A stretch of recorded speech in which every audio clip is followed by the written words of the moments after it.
años crees que tiene esta versión? Una chica joven, despojada de todo, barre la chimenea a las cenizas mientras llora. Y aparece de la nada una ancianita con los cachetes rosaditos y una varita y le cambia la vida. Esta versión tiene apenas 70 años. Y la versión que la precedió, la que se contaba en los salones de Versalles en el siglo XVII, no es la original, ni esa, ni la siguiente, porque antes de que alguien decidiera borrarle algunas cositas, La Cenicienta era una historia muy diferente a la que contamos ahora. El cuento de Cenicienta es uno de los más antiguos del mundo. Hay versiones en China del siglo IX, una en Grecia antigua, otra en Egipto ptolomeico. Todas mantienen la misma historia. Una mujer humillada que recupera su lugar en el mundo a través de un objeto, un zapato, un anillo, una sandalia, que la identifica como la elegida de algo superior. Pero ese algo superior no siempre es un hada. El recorrido moderno de esta historia pasa por tres manos fundamentales. Primero, Gian Battista Basile en 1634 en Italia. Charles Perrault, en segundo lugar, en 1697 en Francia, y los hermanos Grimm en la Alemania entre 1812 y 1857. Cada uno tomó la historia, la miró desde su propio siglo y recortó lo que no le servía.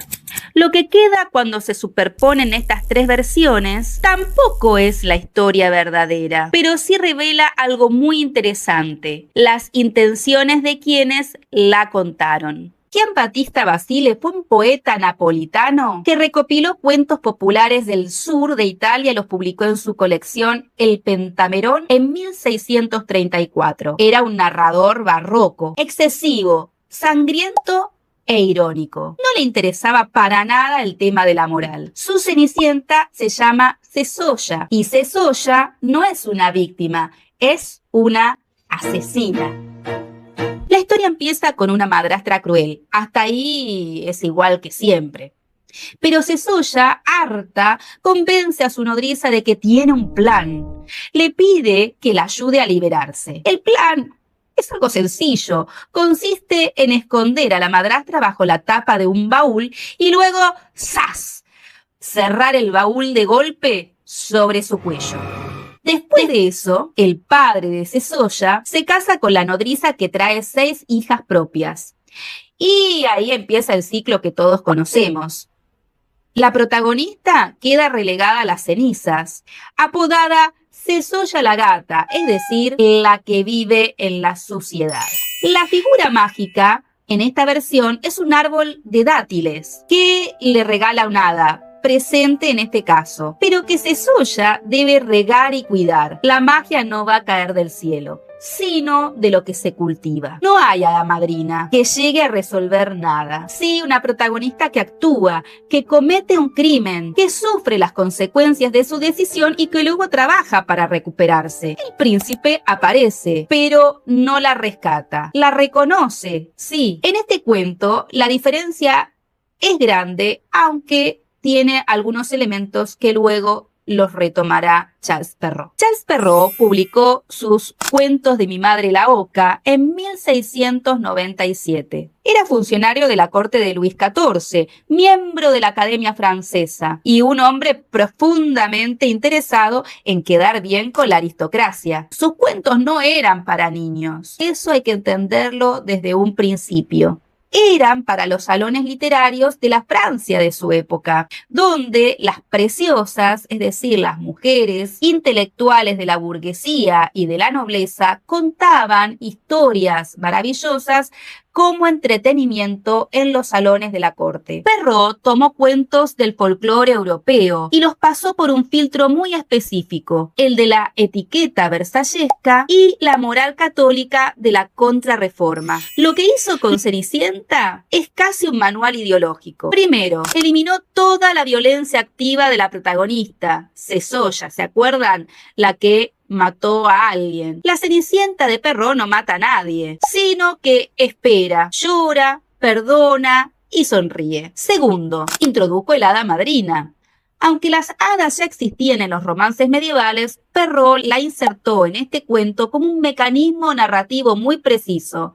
La imagen no viene del interior, eso es demasiado peligroso, sino de una figura externa, maternal, que premia la docilidad. El mensaje es explícito, es transparente. Pórtate bien y el universo enviará a alguien a ayudarte. Tercero, cambió el zapato. En Basile hay una sandalia de oro. En Los Hermanos Grimm habrá un zapato de oro. Hay discusión histórica sobre si fue un error de traducción, pero independientemente de su origen, el resultado es: el cristal es transparente, es frío, frágil y completamente inútil. No sirve para caminar, solo sirve para verse. Cuarto, añadió moralejas en verso hacia el final de los cuentos. En Cenicienta termina con algo que puede volverse a decir así: que la belleza es un don, pero la gracia y la docilidad son dones mayores. Y que sin el favor de los padrinos, es decir, sin el favor de la hada madrina, los dones se vuelven inútiles. Es decir, no importa quién sos, sino con quién te relacionas. Y mientras tanto, sea agradable. Perrault no lo hizo intencionalmente. Era un hombre de su época, que escribía para su audiencia, que tenía muy claras las reglas del juego social. Pero el efecto de sus elecciones narrativas fue construir un arquetipo femenino que llevaría mucho tiempo desmontar. Jacob y Wilhelm Grimm publicaron su primera colección de cuentos, Cuentos para niños y para el hogar, en 1812.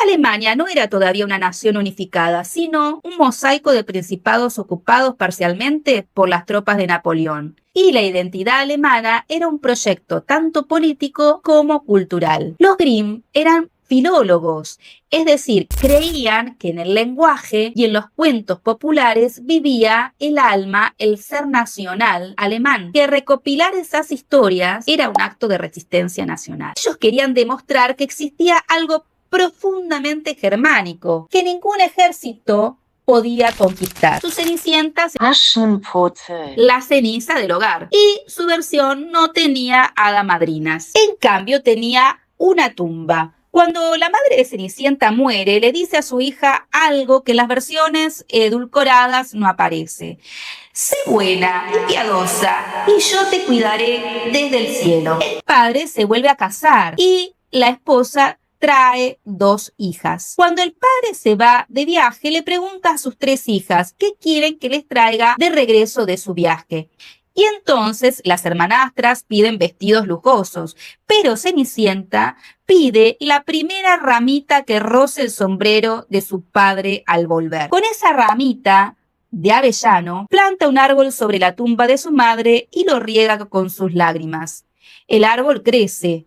Un pájaro blanco habita en sus ramas, y cuando Cenicienta necesita algo, va al árbol y lo pide. La magia no viene desde afuera, es un vínculo con el linaje materno, la naturaleza y el dolor convertido en algo fértil. La joven llora sobre la tumba de su madre, de esas lágrimas crece poder, que es completamente distinto a que una anciana aparezca con una varita. Además, ella actúa. 3 noches dura el baile, y las 3 noches huye sola, se esconde en un palomar, se trepa en el peral y no espera que el príncipe la encuentre, sino que gestiona sus propios tiempos y sus propias apariciones. En la versión de Perrault, las hermanastras son envidiosas, pero son bastante inofensivas. Representan esta envidia y al final Cenicienta las perdona y las casa con príncipes nobles de la corte. La historia tiene una moraleja relacionada con la generosidad.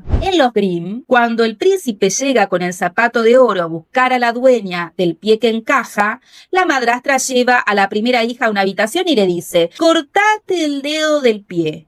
Cuando seas reina, no tendrás que andar a pie. La hija obedece. El zapato encaja, el príncipe se la lleva. Pero al pasar junto al árbol de avellano, el pájaro blanco canta desde las ramas: echa una ojeada, hay sangre en el zapato. El zapato es demasiado pequeño, la verdadera novia te espera en casa. El príncipe mira el zapato, hay sangre, vuelve. Con la segunda hermanastra pasa lo mismo. La madre le dice que se corte el talón. El zapato encaja, entonces el pájaro canta. El príncipe vuelve. Finalmente encuentra a Cenicienta. El zapato encaja sin cortar nada, menos mal. Y al final, en la boda, las palomas del árbol de avellano, el árbol que creció de las lágrimas, les arrancan los ojos a las hermanastras.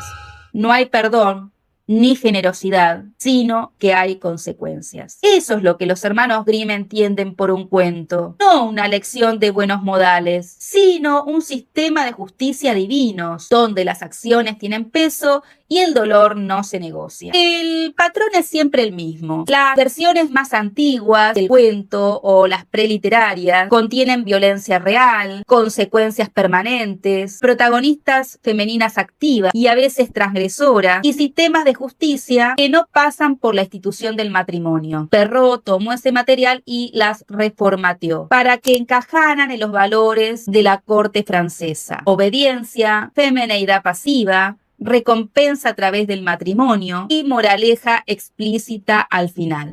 Los Grimm, por su parte, hicieron su propia limpieza. La herencia más duradera de Perrault, amplificada exponencialmente por Disney en 1950, es una estructura mental. La psicóloga Colette Dowling la describió en los años 80 como el complejo de Cenicienta. El deseo inconsciente de muchas mujeres de ser salvadas, de que alguien externo, un hombre, una institución, un golpe de fortuna, resuelva lo que ellas sienten que no pueden resolver solas. Dowling lo leía como un condicionamiento cultural y no como una naturaleza inherente. La diferencia entre las versiones de Perrault y los hermanos Grimm es un tipo de persona que el cuento propone como modelo. Y los modelos que una cultura repite millones de veces terminan teniendo consecuencias reales. Hay una pregunta que vale la pena hacerse. ¿Por qué estos cuentos eran tan duros, tan crueles? Los cuentos de hadas, en sus formas más antiguas, contenían una información para sobrevivir. En una Europa donde la mortalidad infantil era altísima, donde el abandono de niños era una realidad cotidiana en tiempos de hambruna, donde las mujeres jóvenes que viajaban solas estaban en peligro real, donde los padrastros y las madrastras no eran figuras cómicas, sino personas con intereses económicos, concretos sobre los hijos de su pareja muerta, los cuentos hablaban de esas realidades, con un lenguaje cifrado, sí, pero transparente. El hada madrina de Perrault es hermosa, pero es una promesa que el mundo no cumple. El árbol de avellano de los hermanos Grimm es algo distinto. Te dice que si riegas lo que perdiste, algo puede crecer ahí. Los cuentos de hadas que fueron intervenidos o modificados no eran para proteger a los niños, sino para producir un tipo de adulto. Cuando a estos cuentos se le quita esa carga, cuando se suavizan las madrastras y se añaden las hadas madrinas, cuando se eliminan las mutilaciones y los ojos arrancados, se obtiene un cuento más agradable, pero se pierde el mapa. Se le quita la información al oyente de que el mundo puede ser un lugar hostil y de que tiene los recursos internos para navegar.